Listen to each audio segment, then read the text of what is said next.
Welcome to the For Everyday Leaders podcast. Brandon Faust, Alex Holt here with you today. Alex, why don't you tell us what this podcast is all about? Yeah, this podcast is all about helping people lead in the everyday spaces and moments of life. And today on the show, we have Scott Lingle. Scott is the co-founder and chairman in the InsurTech business Remodel Health, which is a 5-time Inc. 5000 SaaS business in the employee benefit industries here in Indianapolis. Prior to entrepreneurship, he was the VP of sales for United Healthcare. He's also played a key role in taking a startup technology firm public, which became a NASDAQ-traded company. Scott is involved with various nonprofits and ministries, faith-driven investing, and serving faith-driven entrepreneurs. In the past couple of years, Scott has launched a new project called Side Hustle School, helping to mentor and launch high school students into entrepreneurship through launching service-based companies. Scott is married, and they have 4 kids. And there's a lot more we could have added to that bio there, man. But it's been so fun the last, I guess probably 6 to 8 months that we've been hanging out a little bit. We met through our buddy Brian Shutt. For sure. And we hung out on, I remember, Giving Tuesday at the District Tap. Yep. And then you connected us into some workshops that we got to do with your local church here in January of 24. And then we've stayed connected through some friendships and things that we're going through with the Praxis kind of network here in Indianapolis. And then also spent some time with Elevate Indy as we've both been involved with different things there. Great things happening there in the city, and can't wait to jump in more with Side Hustle School, man. So thanks for joining us today. Yeah, thanks for having me, guys. No problem. So Scott, take us back to the beginning as we kind of go through the journey of your life and then kind of the things that really matter to you now. How'd we get there? So where'd you grow up? What was life like for Scott Lingle growing up? Yeah, grew up, born and raised here in Indy. Okay. Went to Lawrence North High School over on the north side, kind of in the Geist Reservoir area. Parents, Christian family, amazing childhood. Parents became entrepreneurs late in life, which is kind of interesting because that's the path I ended up taking. Yeah. And my dad worked for like Star News, and eventually they no longer needed printers. It all went automated. He took like a buyout, and they became realtors. And really? More importantly, what I learned from them, we lived in literally 20 houses growing up. Wow. And all in the same school district. So they would like build a house and flip it. And they were entrepreneurial that way. They were always like buying and selling. They would go to garage sales and pick up stuff and then flip it. Yeah. And so I learned a lot about kind of just creating hustles early in life. And for me, great childhood. Ended up going to Olivet Nazarene University. Met my wife there. Great place. So special place for me. And got married, been married 30... Man, I should have done the math here. 30. It's like coming up on 35 years. That's I think. amazing, Scott. So long time. 4 kids. They're all here in Indy, and 2 grandkids. So that's a new chapter in our life. Yeah. Just had grandbabies, little girl River, little boy Cal in the last 6 months. So that's been funnest stage of life. I can honestly say that. Awesome, man. Yeah. You guys have had a wild and exciting 2024. Yeah, that's awesome. It's been amazing. I didn't know the story I knew your story of kind of entrepreneurship later on. We talked about that before, but I did not know about your parents. And that's really interesting, even knowing what Tyler's up to now too. And just seeing those things that you never know are going to be caught or even caught later in your life. It's not like you came out of the gates like, I'm just going to be this entrepreneur and start all this stuff. Yeah. So that's really cool. And even just another unique mission or unique reality to relate with your kids, right? You know, with family members, all that. I love that, man. That's cool. Yeah, that's real cool. So on the entrepreneur side, went to Olivet, came back. First job, Golden Rule Insurance, which they primarily sold health insurance products through brokers. So they had like 100,000 brokers all over the country, and got in there like inside sales, got promoted many times. Always knew I was wired to be an entrepreneur, but it's kind of like when you get in on that track, you get addicted to the pay and the salary. I've heard this quote before by Nassim Taleb. He said the 2 greatest addictions are heroin and a monthly salary, and that was true for me. Got promoted many times, hard to leave. So finally, at age 45, became an entrepreneur And instead of starting one, I had two buddies that wanted to start something, and we started two businesses at the same time. One of them was like a rocket ship that we grew. It sold in 6 years to a company called AmeriLife. And we're still running that one. Great outcome. The other one, Remodel Health, which we're still working on right now, had really it was like a cat, had 9 lives. And I literally thought it was going to die like 9 times and just struggled along. And finally we had a breakthrough really after the product is tied to the Affordable Care Act. Yeah. And that market kind of crashed. And we had to really pivot and reconfigure how we were doing business. And we came up with a model that was really tech driven. And it created instead of collecting commissions, we created this tech model where we're collecting a per employee per month tech fee. And it was a huge breakthrough, and the thing took off. And then Brotherhood Mutual up in Fort Wayne, Indiana, a great organization, invested $4 million. Wow. And that's when we knew, okay, this thing's going to make it. Yeah. So it's been a fun path. Yeah. Yeah. And I feel like that's when I've talked to entrepreneurs, those 2 paths that you described are the 2 paths that most of them go down, but you lived both of them at the same time, sure. Right? One that's just a rocket ship and the thing takes off, and one that's I don't know if we made the right choice doing this and starting this company. So that's just super interesting that that is kind of the trajectory you see in most entrepreneurship journeys, and you lived both of them. Well, yeah. And so many of the people that listen and that are in the network of Wayfinders have either it's a grassroots ministry they've started or a new business, or I think of, some of the guys that we run with that are now running holding companies and all this kind of stuff. And all of them, there's this story of whether it's a ministry thing where it's nobody showed up, what are we doing? This is stupid. Yep. And then the conviction to actually stick around and be this is what we're about, but also having the awareness, like you shared with Remodel Health, to say, this is where we need to really make a hard pivot with conviction, with alignment, all those things. And so what I think is so beautiful, I was chatting with somebody about this the other day, is that entrepreneurship is actually just another way for God to spiritually form us. Oh, for sure. It is a part, a huge part of learning your gifts, learning your weaknesses. Okay, Lord, is this thing going to work? Right. What have we done here? But it's such the sandbox for spiritual formation. For sure. And I think that part around, faith and entrepreneurship and what does it mean to be creators and culture creators as believers for sure. in this world, it's such a unique thing. So give us that formative moment.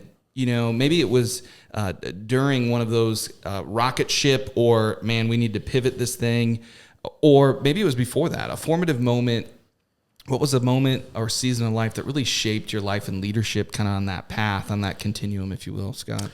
Yeah, I think for me, we tend to learn more through the trials and the challenges than the rocket ship moments. Yeah. And so certainly going through all that with Remodel Health, and, having not only my family's financial, on the line and at stake, but also a team puts the pressure on. And we had many conversations where it was hey, if we don't get this many sales by the end of the month, lights are out, this thing's over. And I think it just, for me, I was almost in a phase where I was addicted to performance and productivity, and I could easily fall into the trap of worshiping work instead of work as worship. And so I think during those trials, it really helped me wake up and find a lot of humility and really make the decision that, hey, I need to really dial it back and not put this first, put God first, put my family second. And I think a key book for me, I think it's called The Ruthless Elimination of Hurry. Yep. John Mark Comer, one of my favorites. That book is I love it and I hate it. I struggle with everything in that book a lot. I'm a achiever, Enneagram 3. I just wake up every day making checklists. And so a book that I need to reread over and over and over again. And I think the combination of God, putting these challenges in my path in that book were pivotal for me. I think it's been every 3 on the Enneagram or 8 on the Enneagram when we've interviewed him on this podcast, that's one of the books that they've recommended. So if you haven't read it yet, get on it. Right. What are you doing with your life? But it is, also, so much of John Mark Comer's work is tethered back to like the work of Dallas Willard too. Yeah, for sure. But this idea, it's so countercultural. Yeah. To slow in that way. And actually what you get back, finding ways in the mind of a productivity junkie, recovering, in that myself, to be honest with you, is, when you find so much identity and worth in what you get done. Yep. Yeah. Even in the name of Jesus, right. What you get done. For sure. Or what you think you're doing in the name of the Lord that you get done. Yep. A lot of the books that I would read were about productivity was about like, how do I do more? How do I have more outputs? Not how do I slow myself into a rhythm of like meeting with the Lord? And guess what the benefit is? My outputs are greater. Yeah. Yeah. But that's not the motivation. It's like, am I slowing to be with him? Am I slowing to be present with my family, my kids, my coworkers, other things that I'm seeing in the community at large, man. So such a good talk a little bit about this identity thing is gnarly. Yeah, especially in the entrepreneurship, side of things. And I think even anybody who's starting anything, whether you're starting something in your neighborhood or you're starting a new nonprofit, you have this dream, this new kind of side hustle business, whatever it might be. Speak a little bit to that. Speak a little bit about in that season, what have been some of the shifts over these, the last decade or so for you as you've been considering, hey, what does it mean to be healthy in this? What does it mean to be anchored and tethered into an identity that aligns with Scripture and aligns with how the Lord wants me to live? Yeah, great question. For me, it's humility and realizing that, I don't need to do all the work. And in fact, if we can find other leaders that we can, help them rise up and invest in them, they can do the work a lot better and everything works great. So how that played out at Remodel Health, me and a co-founder, Justin Clements, founded it. And we're both like wired to be like visionaries and not integrators. Yep. And we had a CFO that was like a fractional outsourced CFO, a guy named Austin Lehman. And kind of the wake-up call for me that God put on my heart was we really need an integrator kind of running this place day to day. Justin and I would come in, 10 ideas, every day. And when, I'm going through this phase and I'm kind of overworking, worshiping work, it was a light bulb moment where God was like, maybe Austin would be a better fit. And about 4 years in, we appointed Austin to kind of be CEO to run it, and the thing's exploded. And he runs it better than we can. We still come in with many ideas. He keeps us focused, and he's really taken it, I think, from about 4 million to about this year we'll do 30 million in sales. Wow, so amazing. He's been an incredible leader, and just taking your hands off the wheel, hard to do as a entrepreneur. Yes. You launch this thing, it's your baby. But man, what a breakthrough. That's been like a huge move for us. And I've seen that. One, Austin is an awesome dude. When I visited the college that I went to my freshman year, he was a senior. Okay. And we both played soccer. So like I was in and around him and then run into him over at ZYSA where I volunteer coach. And I see him out there with his kids and stuff too. He's a good dude. But this idea and this is, once again, you don't have to be running companies to consider how you see something in somebody else. Yeah. How you empower somebody else to go, how you send them to go. And that's hard in anything, especially if you've started it, created it, those kinds of things. So talk to me a little bit about what are the things that as you're passing that kind of baton. And I understand, like, you're still in and around stuff a bit, but he's full on running day in, day out CEO of this company. Yep. What are some of those things for you as a leader? You talked a lot about humility. What are some of those things that you have to die to when you give something away? Yeah. I think just, entrepreneurs tend to be like control freaks, and nobody can do it as well as you can. And I think you got to die to that and be willing to say, okay, anytime you give something away and you start delegating, First few times they're going to do it like 50% as good, but with enough reps, right? They're going to get better and better. And what I'm finding is a lot of times they can do it better than we can. Yeah. And you grow up the next generation of leaders. And so I think it's giving up control. I think it's being okay with like 80% for a while. Yeah. And then eventually they might pass you up. And the pride of, oh, wow, like these people are running this thing better than me. You know, at first it's kind of a punch to the gut. Yeah. But over time you're like, wow, this is the greatest thing ever, where, you know, I can be an absentee kind of at this stage of my life. Like I'm on the 4-hour work week. So they're running it better than I can. I show up at board meetings and I'm like, wow, look at you guys. Yeah. So just the pride's a big thing.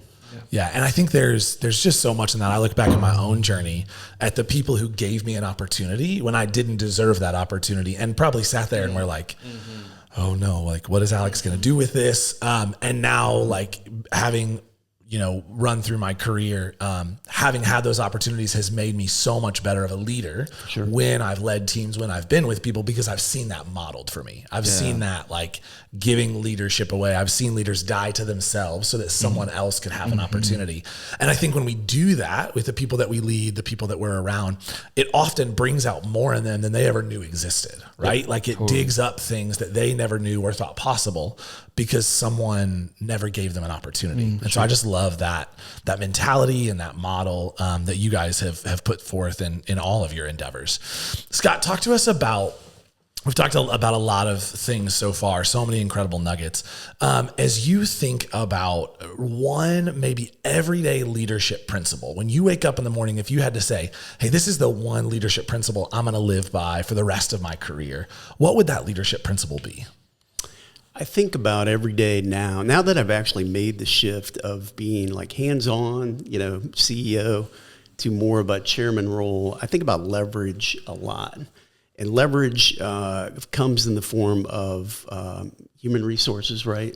People, automation, everything we've done in business has been in this health insurance lane. That's what I know. Yeah. But also software. So we've enabled, like tech enabled everything we do. So I think about people, I think about software, I think about systems.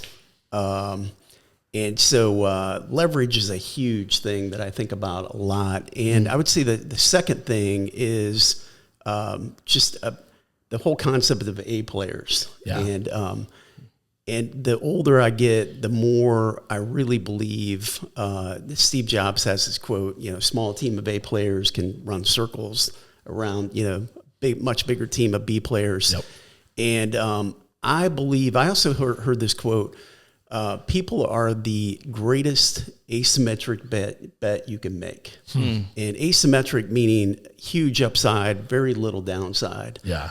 And so as I think about that, you know, I think in any given organization, there are a handful of people, like we've got 120 people, and there are a handful of people that drive a good chunk of that value. Yeah. And so really always being in like this recruiting mode where we're thinking about, even if we don't need people, you know, how can we find the best out there and bring them in?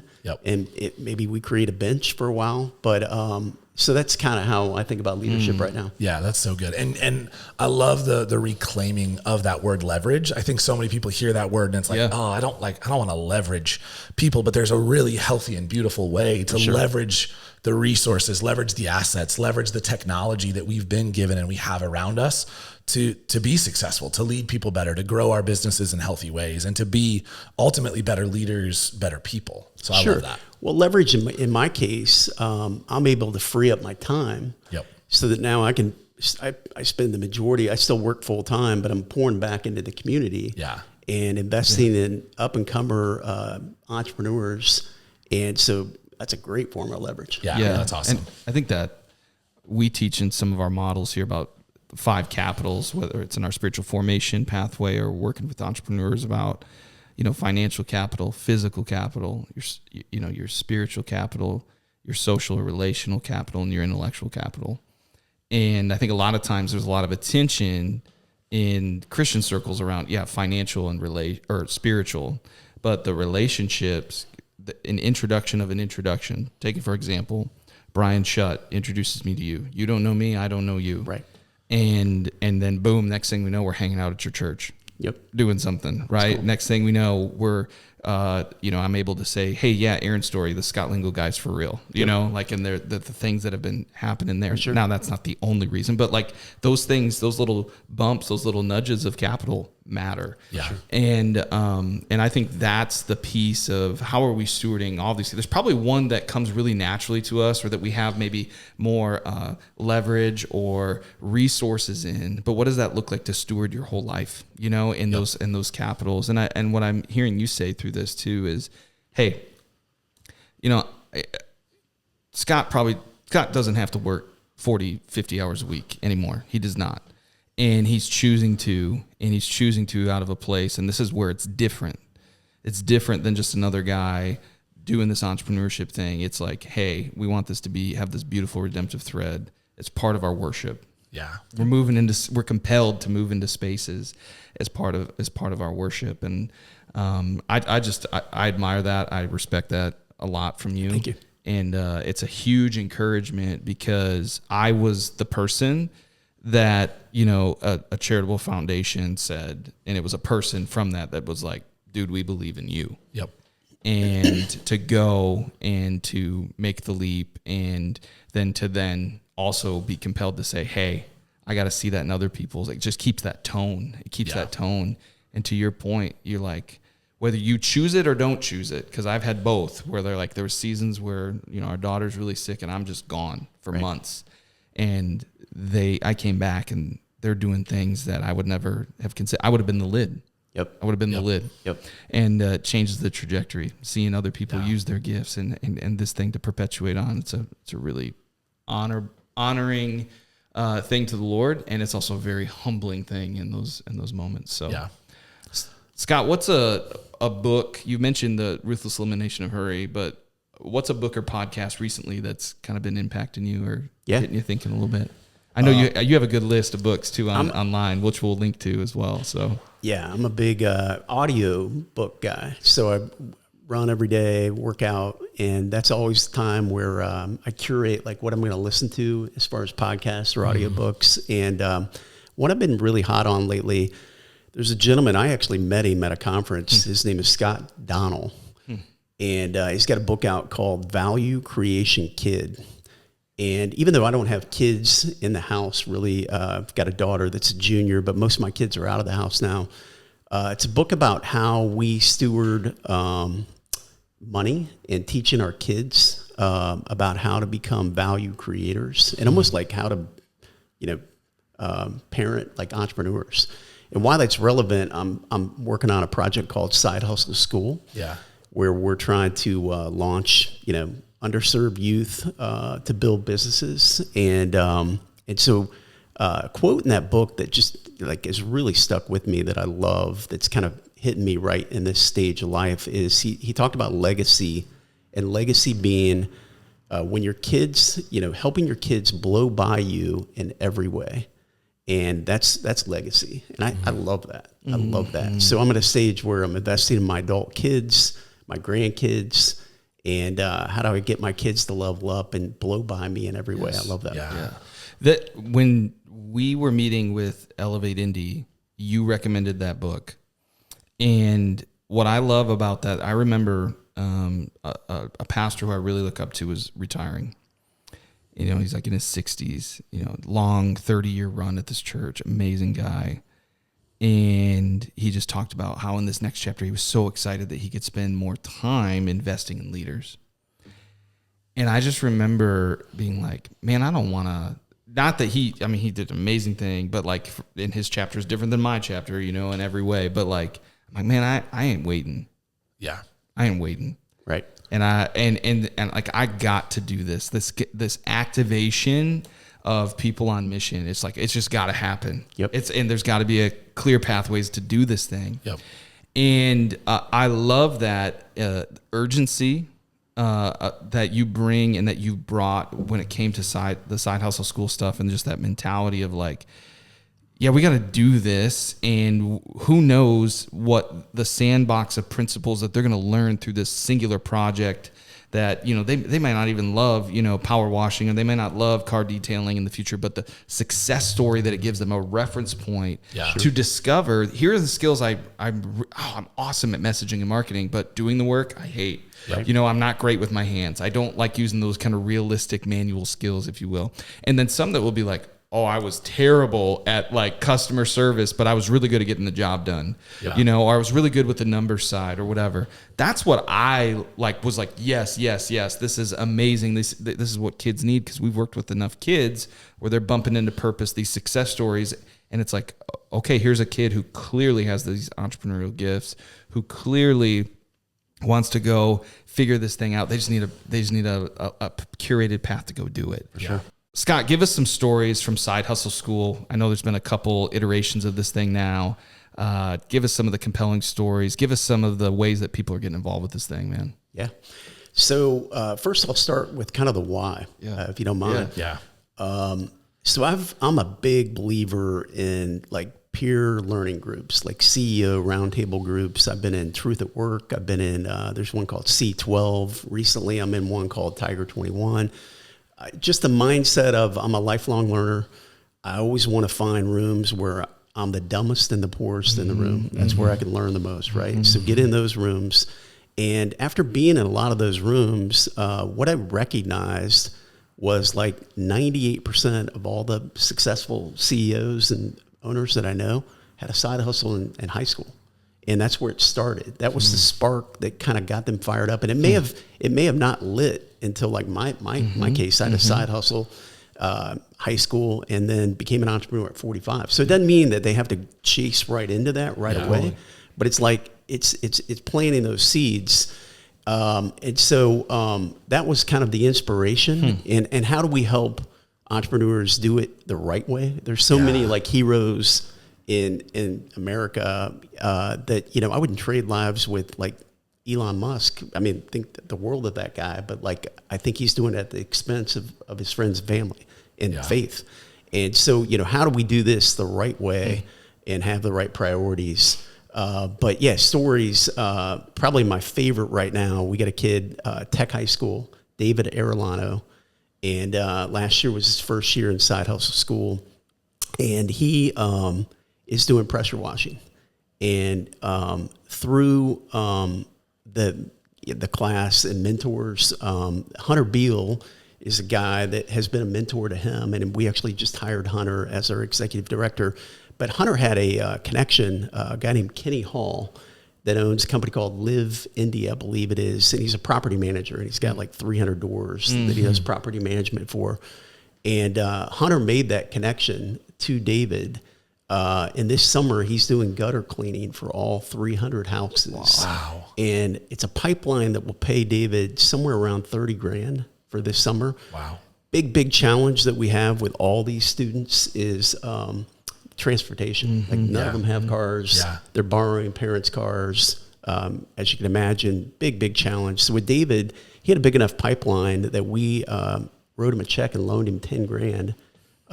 And he's going to pay us every bit of that back by the end of the summer with that pipeline. Wow. And so now he's got a van, he's got a vision to go do this and scale up.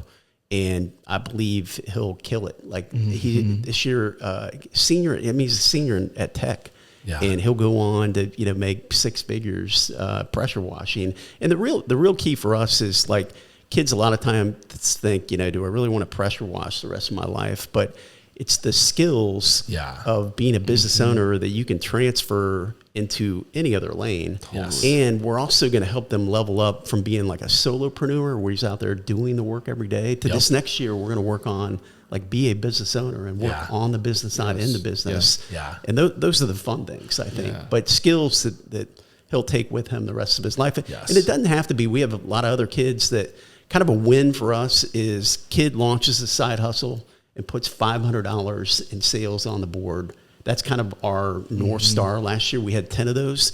Next year we want 100. Wow. So we get this big, hairy, audacious goal. But some of them won't do this for life, but they've learned incredible skills. Oh, yeah. One kid, one more story.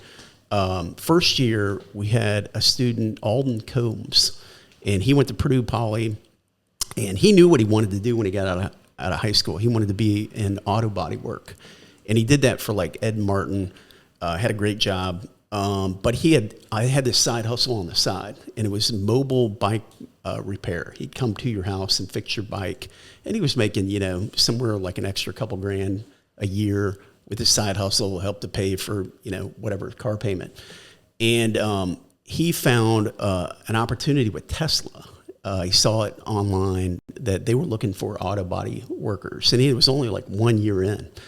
And he applies, and he puts on his resume that he had this side hustle.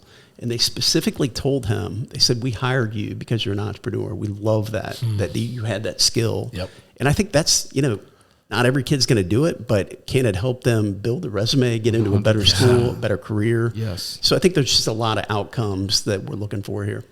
I love that. I was the kid in high school who school was not my thing. I made it through, but I always had a side hustle. I always had a business in the creative space. And I really hustled it alone, wishing I had someone to come alongside and say, hey, here's how to be a business owner. Yep. Here's how to do those things. And it still taught me so many skills that have put me where I'm at today. But I love that model and how you guys are coming alongside students, really showing them, hey, here are skills. It's not about the job at the end of the day. It's about the skills that you're going to learn and how it's going to change the trajectory of your life and your career. I love that. Yep. And I think for us too, in a similar lane, people who have some sort of courageous missional idea, and they go to their church, and their church is like, it doesn't really fit in this, but we're not really sure what to do. And we've seen similar things. Hey, here's a path. And this might have been they're still working a 9 to 5 and have some sort of side hustle or side ministry thing that they're doing, or this grassroots initiative or nonprofit they've established. And people are like, tell me about that. You know, you've been working this 9 to 5, but tell me about this thing that you've been now doing for 2 years. That's interesting. Sure. And it tells something about somebody. It tells something about your story, or it allows people to be really curious, because it's not every day they meet somebody like that.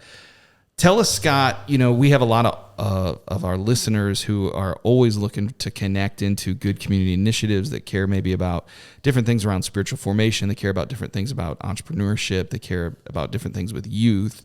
How do people kind of get connected into this? I know we'll link to the website. I think it's sidehustleschool.org. That is. That we'll link to. But what are ways the community can get involved with this thing? Yeah, great question. So we really have 3 ways to get involved. One is mentoring.